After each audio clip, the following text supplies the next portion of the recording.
Olá, queridos amigos, sejam todos bem-vindos ao nosso canal do YouTube do Centro Espírita Irmã Rosa. Eu me chamo Simone Barros, sou tarefeira do CEIR. Nesse mês de outubro, nós estamos estudando a Revista Espírita de 1858, um tesouro incalculável. E na oportunidade de hoje vamos ouvir a nossa querida amiga Thelma Lopes.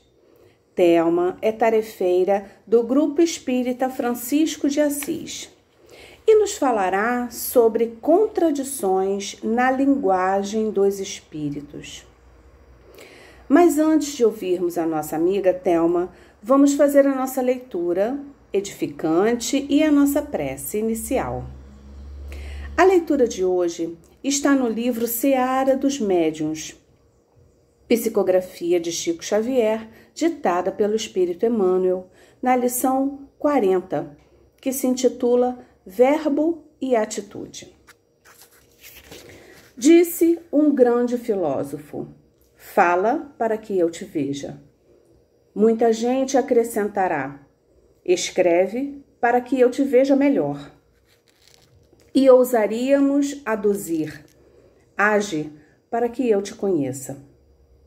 Julgarás o amigo pela linguagem que use. Entretanto, para além da apreciação vulgar, todos necessitamos do justo discernimento. Tanto quanto possível, escrevamos certo, sem a obsessão do dicionário. A gramática é a lei que preside a esfera das palavras.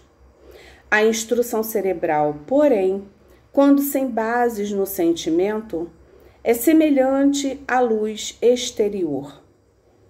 A luz na lâmpada disciplinada, que auxilia e constrói, e a luz no fogo descontrolado, que incendeia e consome.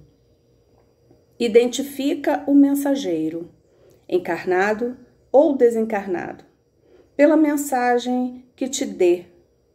Mas, se é justo, lhe afixais a cultura. É imprescindível anotes a orientação que está dentro dela. O navio pode ser muito importante, mas é preciso ver o rumo para o qual se encaminha o leme. Se o verbo apresenta, a atitude dirige. É por isso que Jesus nos advertiu: seja o vosso falar sim, sim e não, não. Vamos então, meus amigos, à nossa prece. Queridos amigos, companheiros e trabalhadores da nossa casa querida Irmã Rosa, Mestre amado Jesus, companheiro de todas as horas, nesse momento queremos pedir-te a paz e a tranquilidade, a serenidade necessária que invada cada lar neste momento, acalmando os corações e trazendo a ambientação necessária para recebermos as palavras e as orientações do nosso querido Mestre amigo Jesus. Que possamos manter esta ambientação de harmonia durante todo esse momento e que isto se prolongue durante todo esse dia. Agradecemos também, Senhor, pela oportunidade bendita deste encontro. Fica conosco, hoje, agora e sempre. Que assim seja. Graças a Deus.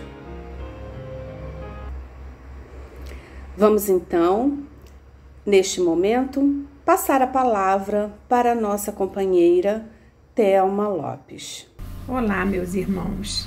É com alegria que mais uma vez, ainda que de forma virtual, estamos nessa casa para compartilhar com vocês algumas reflexões acerca de um tema que nos foi proposto para esse encontro, que é um tema presente na Revista Espírita de agosto de 1858, cujo título é Contradições na Linguagem dos Espíritos. Foi um tema muito gostoso de nós fazermos e pedimos a Deus e aos amigos espirituais que consigamos, né, passar para vocês as informações nele contidas de uma forma tranquila e de uma forma clara. E lembramos, quando começamos a meditar sobre tudo que lemos, da quantidade de mensagens que tomou as redes sociais, que nos chegaram das múltiplas formas, quando no início de março, no início de abril, fomos invadidos, né, pelas incertezas, pelo medo próprio do momento em que estamos vivendo. A pandemia foi um evento nesse ano de 2020, está sendo um evento nesse ano de 2020, que surpreendeu a todos nós.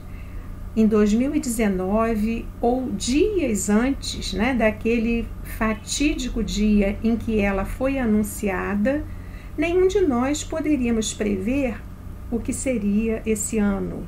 O ano difícil, o ano de aprendizado, o ano de experiências muito diferentes. E em função disso, começaram desde logo a circular mensagens de toda a natureza, né? Algumas que nos provocavam até o riso, né? Mensagens como uma pleiade de espíritos, né, conduzidos por um espírito que é muito caro aos nossos corações, viria em determinado dia e hora para vacinar todos. E outras tantas, né, de diferente natureza, recomendando alguns rituais para que nós pudéssemos nos prevenir dos efeitos do vírus, como forma de prevenção de que esse vírus nos alcançasse. É muito comum esse fato se repetir nos momentos de crise, não é? E muitas pessoas ainda, por falta de estudo, acabam por acolher as informações, por reproduzir, né, tudo aquilo que essas mensagens contêm, esquecendo, na verdade, de ver se a lógica, se aquilo que aquela mensagem veicula está em consonância com aquilo que se conhece a partir das obras fundamentais da doutrina espírita. Mas fato é, meus irmãos, que Kardec, como espírito lúcido que foi, se ele dedicou um capítulo da Revista Espírita a abordar o tema contradições, porque ele, não é mais do que qualquer outro, admitiu que elas existem, não é? E aí ele vai se debruçar sobre as causas para tentar entender quais são os motivos dessas contradições. Por que os espíritos falam ora uma coisa e lá na frente podem falar outra? O que justifica isso? Que, na verdade, municia, né, os detratores do espiritismo. Como é que se pode explicar tudo isso, essas contradições? Então, é muito interessante porque Kardec era um cientista e ele não negava, né, a existência. Ele foi ao encontro das informações, ele construiu toda uma pesquisa tentando explicar a origem das contradições. E ele começa esse artigo falando que na própria ciência oficial essas contradições existem, porque ora se chega à conclusão acerca de um ponto trazendo determinadas informações. Daqui a pouco, aquilo que era verdade ou que foi verdade em determinado momento deixa de ser, porque a pesquisa, né, já caminhou e já se chegou à conclusão que aquilo que se constituiu verdade não mais foi um equívoco, né? Que há uma outra teoria melhor para explicar determinado fato. E nós vimos isso agora também, vivendo as dores, as dificuldades dessa pandemia. até que se chegasse a um caminho, que se conhecesse melhor, né, o vírus, os seus efeitos, já que esses efeitos são tão diversos, né, até que se chegasse a algumas conclusões, a ciência oficial também caminhou, ora adotando uma postura, ora adotando outra, até que chegasse, né, que as pesquisas chegassem a um consenso e houvesse mais ou menos um senso comum. Então Kardec inicia esse raciocínio dele, né, para explicar as contradições, mostrando-nos que até a ciência oficial, se em algum momento ela passa por essas situações de contradições. Então, se a ciência, né, material, que lida, né, com questões tão objetivas, se contradiz em algum momento, como pensar que a ciência espírita, né, poderia ficar imune a essas contradições, já que o objeto da análise, dos estudos, não tem relação com a matéria, mas sim com as coisas transcendentes, né? Com as coisas metafísicas. E aí Kardec começa primeiro, a partir do momento em que ele faz, né, essa comparação, né, a partir do momento que ele traz para a gente essa comparação, ele começa a buscar as fontes dessa contradição em se tratando da ciência espírita, né? Por que há contradição na linguagem dos espíritos? E ele diz que, primeiramente, a primeira fonte de contradição é o cérebro humano, que os homens, muitas vezes, eles são traídos por um falso saber ou por quererem uma promoção pessoal. E como a vida, a todo momento, nos coloca diante dessas situações, né?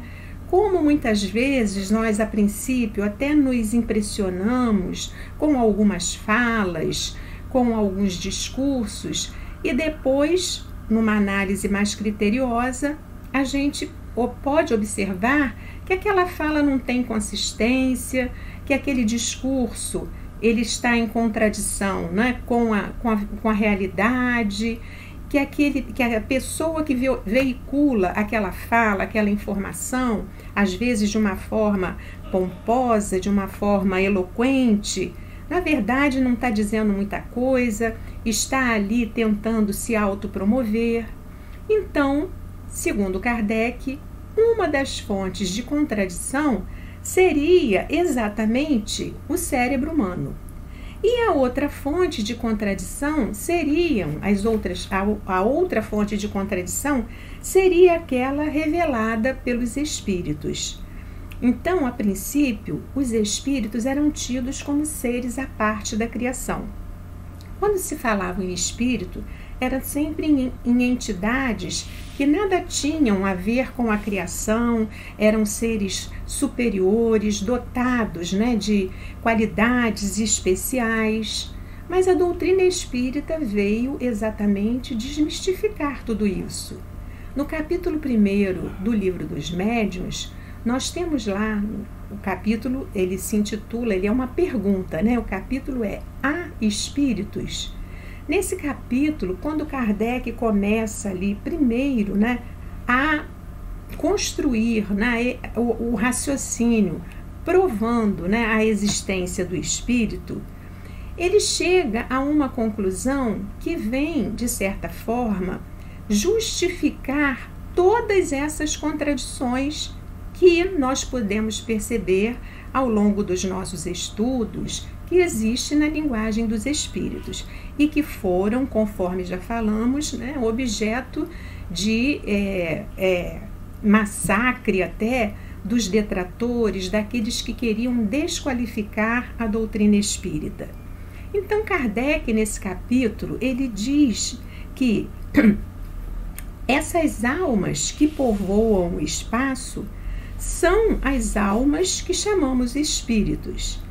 E que assim, pois, os espíritos não são senão as almas dos homens despojados do invólucro corpóreo.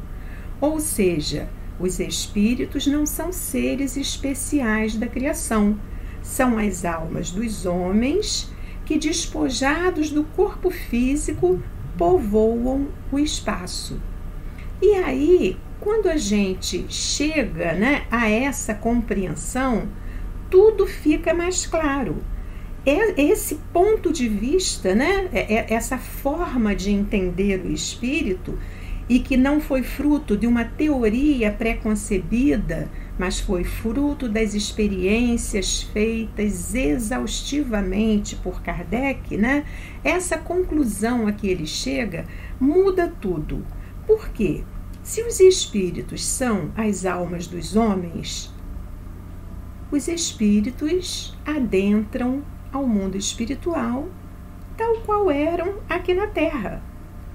Então, quantos tipos de homens nós temos aqui? Com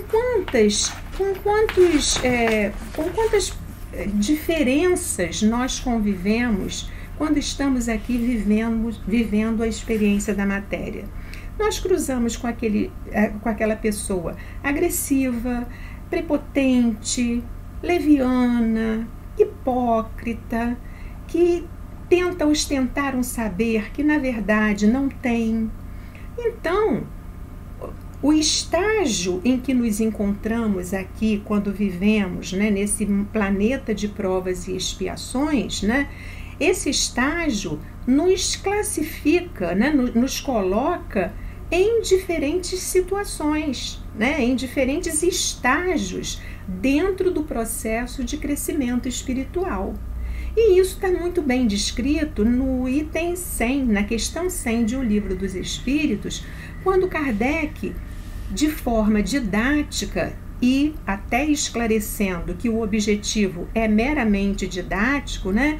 Quando ele coloca ali várias ordens de espíritos, várias classes, e delineia o perfil de cada uma dessas classes.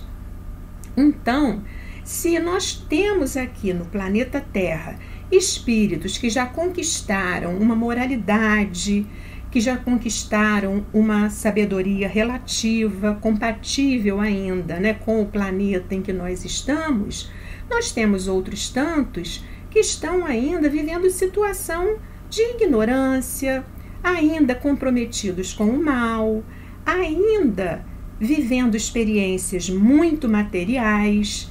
Então, coexiste aqui no nosso mundo, tanto, né, de encarnado como na população espiritual desencarnada, espíritos de múltiplos matizes.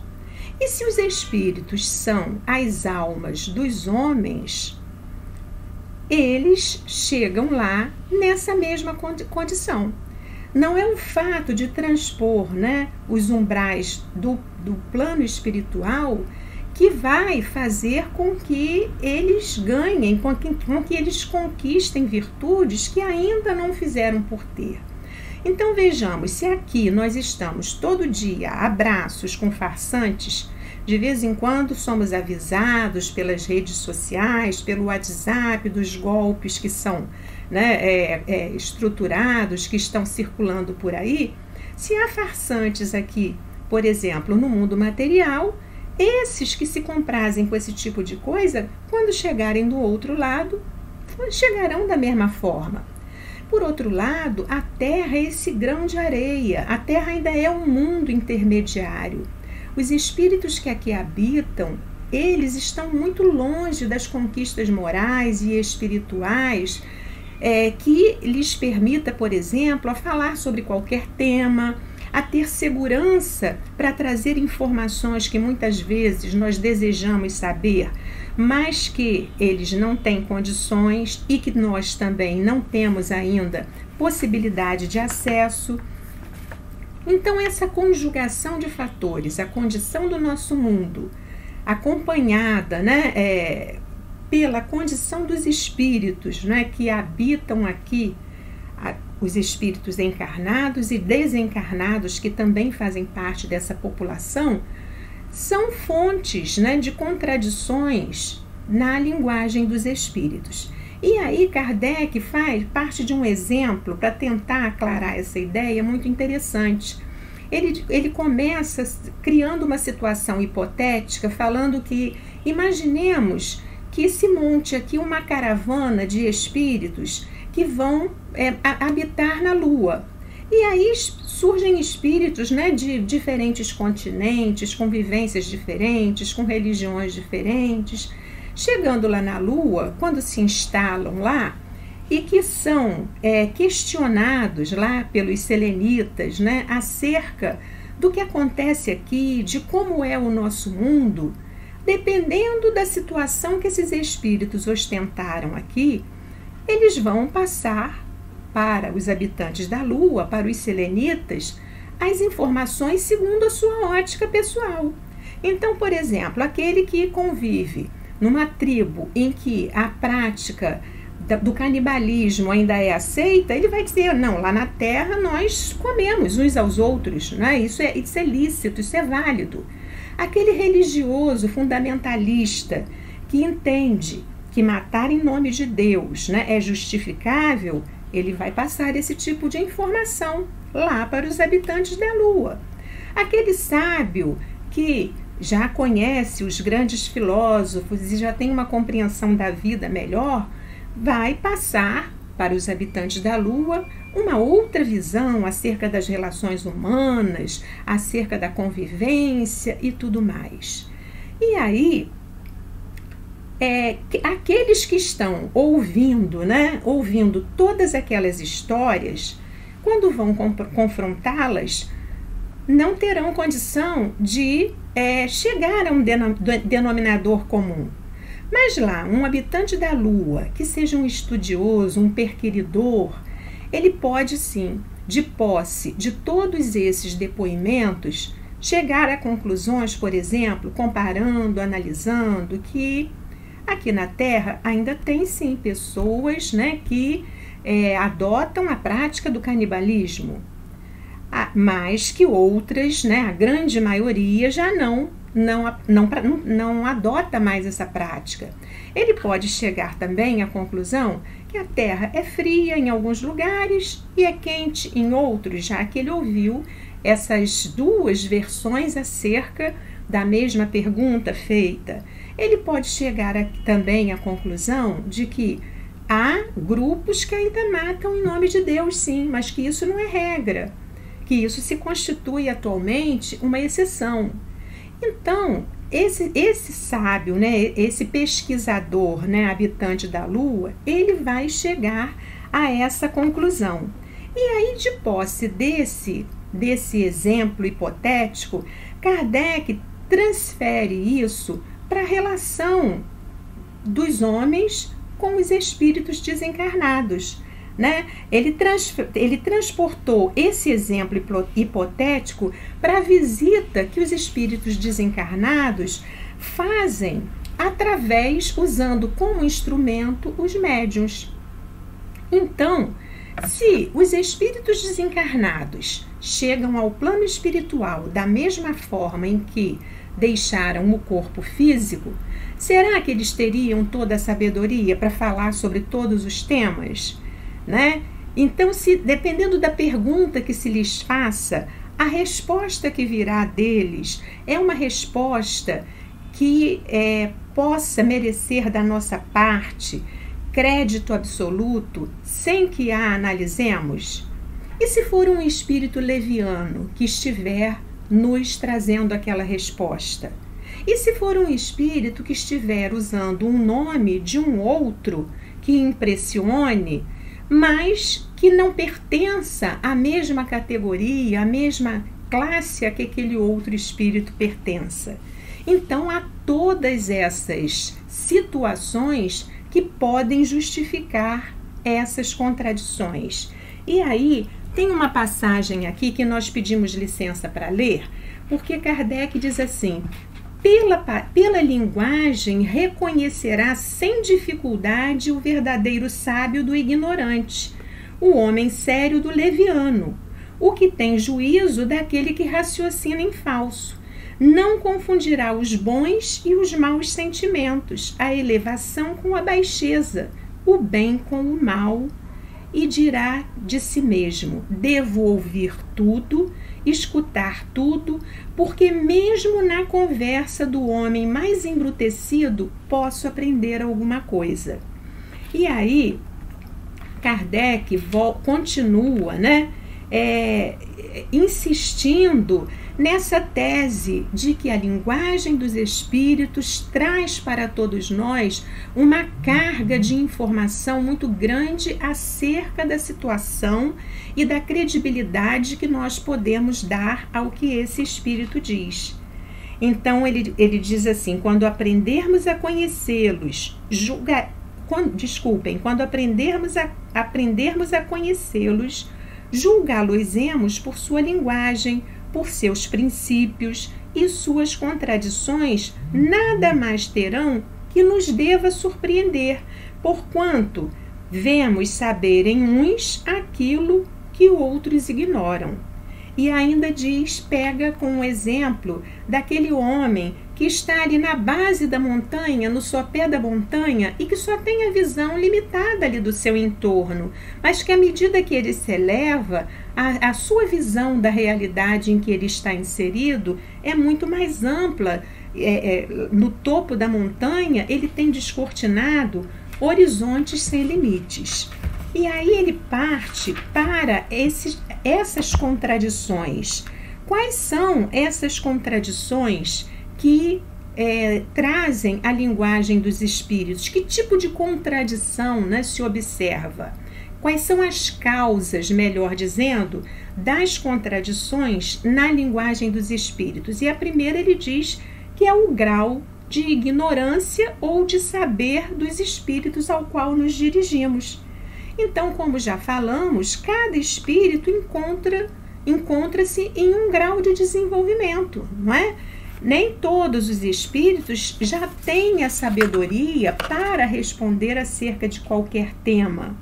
E muitas vezes os incautos, por uma ansiedade, por um desejo até de saber de questões que na verdade nem são relevantes, começam a fazer aos espíritos perguntas para as quais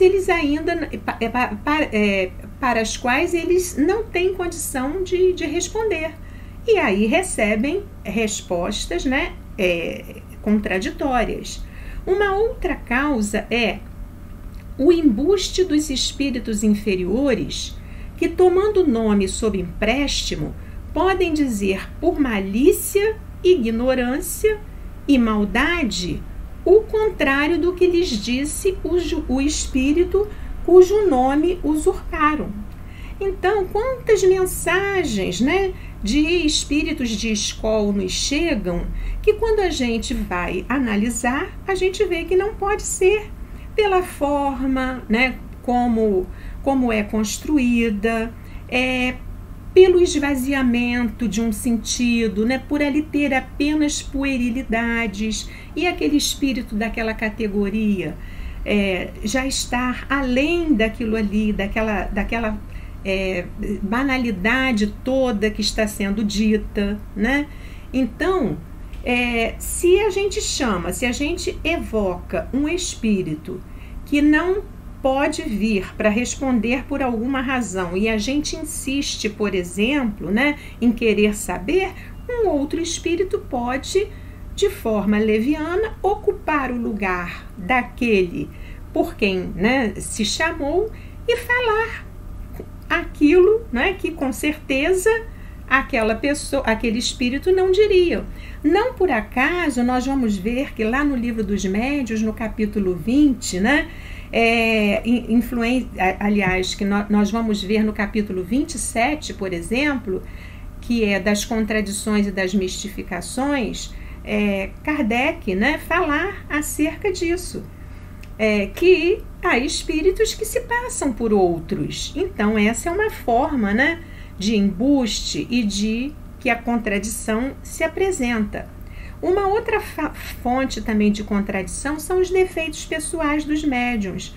E isso fica tão claro para a gente, porque lá no capítulo 20, Influência moral do médium, no item 9, Kardec vai dizer que não existe médium perfeito, que nós temos bons médiuns, mas médium perfeito aqui na Terra não existe. E que o bom médium é aquele que, simpatizando, né, com os bons espíritos, é o menos enganado. Então, toda mensagem que nos chega, se a gente tiver o bom senso que Kardec nos recomendou em toda a sua obra, merece ser analisada pelo crivo da razão. E se for alguma coisa, alguma teoria esdrúxula, alguma coisa muito diferente e que esteja em desacordo com aquilo que nós conhecemos, para ser aceita, o critério adotado deveria ser aquele recomendado lá na introdução do Evangelho segundo o Espiritismo, o controle universal dos ensinos dos Espíritos, que foi o que Kardec fez quando comparou, quando selecionou e quando nos apresentou a sua base teórica, a base teórica da doutrina espírita, a partir, né, desse cotejo feito entre informações trazidas por médiuns diferentes, por espíritos diferentes. Esse é o maior critério de segurança, né? Uma outra causa de contradição é a insistência para obter uma resposta que um espírito recusa dar, que é transmitida por um espírito, acaba sendo transmitida por um espírito inferior. Então, se começa a querer saber, quando é que o mundo vai acabar? O mundo vai acabar? Quando é que o mundo vai acabar? Isso é um exemplo tolo, né? Pueril, mas uma informação, por exemplo, que desnecessária, que nós não vamos obter de um espírito sério nunca, né? Se nós insistirmos nesse tipo de pergunta, virá sempre um espírito, né, que se compraz ainda em enganar, em iludir, e vai marcar uma data, vai causar um pânico coletivo, né? E nós estaremos diante de uma situação, né, que é uma situação de contradição, porque nós já aprendemos que nenhum de nós sabe o dia que vai morrer, né? Que nenhum de nós pode prever o futuro, que previsão do futuro não existe, né? Qualquer comunicação que ostente, né, esse caráter de previsão de futuro não deve ser levada a sério. Um outro item também aqui, a própria vontade do espírito que fala segundo os tempos, os lugares e as pessoas, e que pode julgar conveniente não dizer tudo a toda a gente. Então, mesmo nós, meus irmãos, de posse de um conhecimento, entendendo que uma pessoa, por exemplo, não está preparada para ouvir determinada coisa, nós vamos levar a ela a informação por completo, sabendo que aquilo ali poderá gerar um transtorno, poderá gerar uma perturbação? Então, é possível... acontece, né, na nossa vida, no nosso dia a dia, situações como essas, que para um que tem um amadurecimento maior, a gente leva uma informação de um jeito, num tom, né, construída de uma forma, e para outro a gente já suaviza, já abranda, porque se aquela informação fosse levada, né, totalmente, poderia causar um descontrole, poderia causar uma perturbação àquela pessoa. Se nós temos esse critério, os espíritos também têm, né? No trato conosco, eles também têm.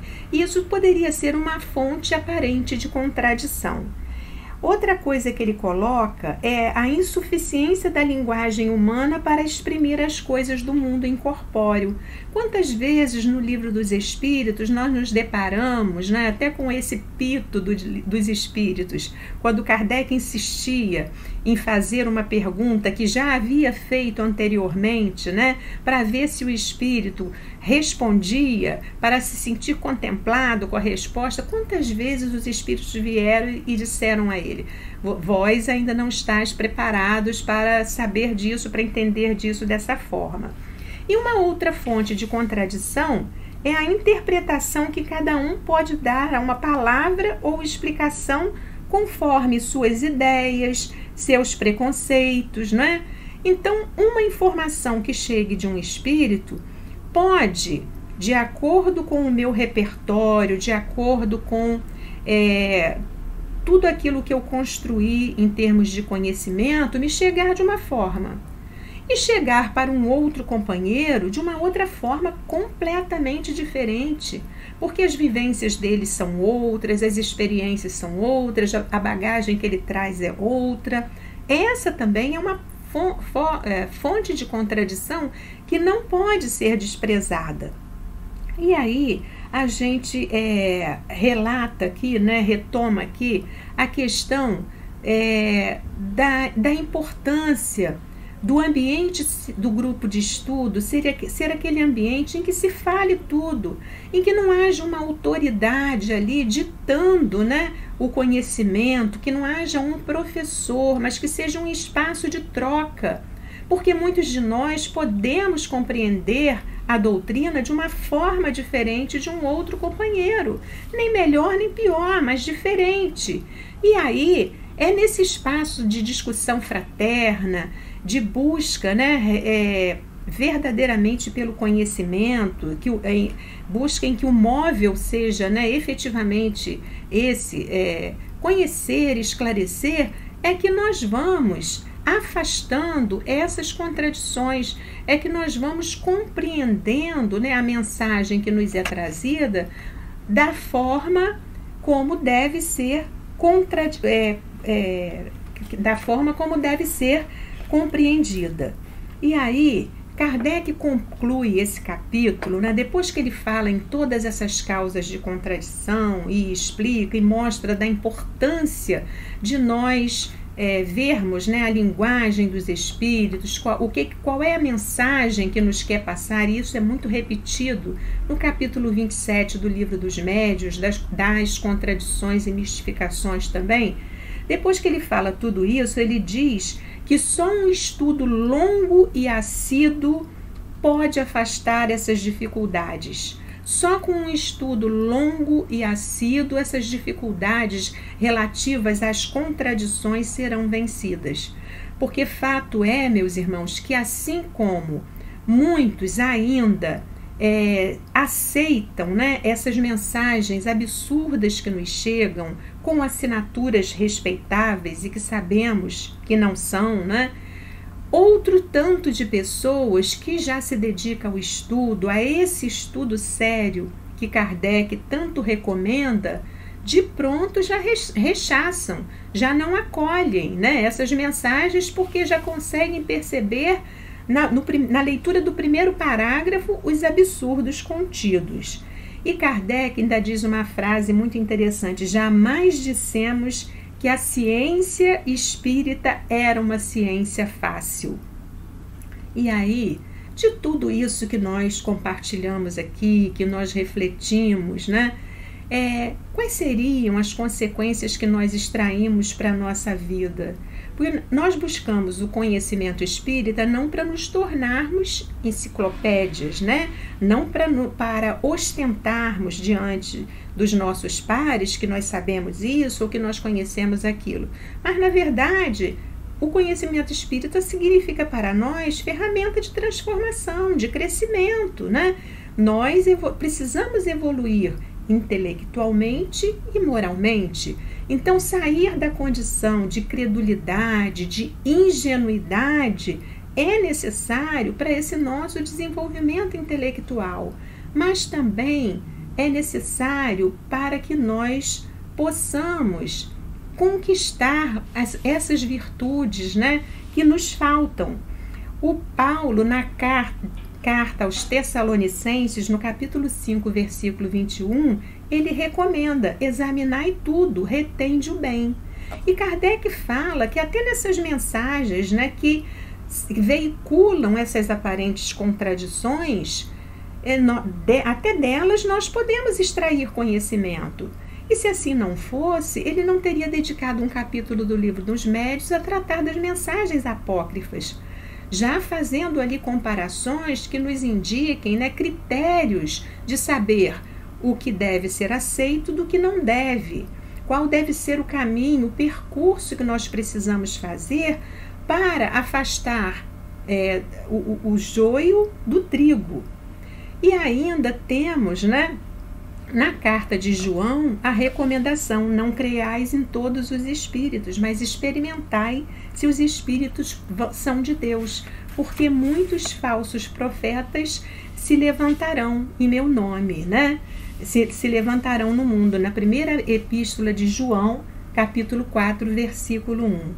Então, meus irmãos, encerrando essas nossas reflexões, fica aqui esse nosso convite para que vocês visitem esse tema na Revista Espírita de agosto de 1868, que visitem a Revista Espírita, porque é um manancial inesgotável para nós que desejamos conhecer o pensamento de Kardec. As coisas ali, né, os temas ali são colocados de forma mais ampliada que nas obras fundamentais, mas sobretudo que tenhamos nessas obras fundamentais de Kardec, nas 5, né, Evangelho, Livro dos Médiuns, Livro dos Espíritos, Céu e Inferno, Gênese e a Revista Espírita, né, nessas obras fundamentais de Kardec, que nós tenhamos esse alicerce seguro para avaliarmos tudo aquilo que nos chegue de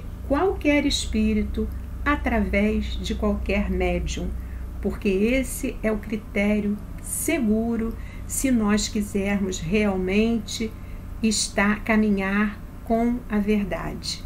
Muita paz e que Jesus nos abençoe. Nós vamos agora ouvir a prece que será proferida pela nossa irmã Vânia. Nos mantenhamos recolhidos, em silêncio, porque ela conduzirá na prece e na fluidificação das águas. Pai nosso, de infinito amor e misericórdia, nós te agradecemos. Sentimos, Pai, o seu amor por nós, seus filhos. As lutas são grandes, mas sabemos do teu amparo, do teu socorro, da tua presença através dos teus mensageiros de luz. Obrigada, Senhor, por estes momentos que o Evangelho do nosso Mestre Jesus nos vem dar o consolo e a paz através da doutrina espírita. Que saibamos guardar esses ensinamentos nos nossos corações e pô-los em prática. Nesse momento de tantas dores, de tantas lutas, rogamos à boa irmã Rosa que visite cada lar aqui representado, levando a esperança, estimulando a fé, cuidando de todos os corações. Que Maria, nossa Mãe bendita, leve sua mensagem de luz para cada canto desse planeta, para que todas as mentes e corações sejam iluminados. Que a espiritualidade amiga fluidifique as nossas águas, depositando nelas o lenitivo para todos os nossos lares. Deus, dai ao viajor a estrela guia, ao aflito a consolação, ao doente o repouso. Que assim seja, Senhor. Graças a Deus.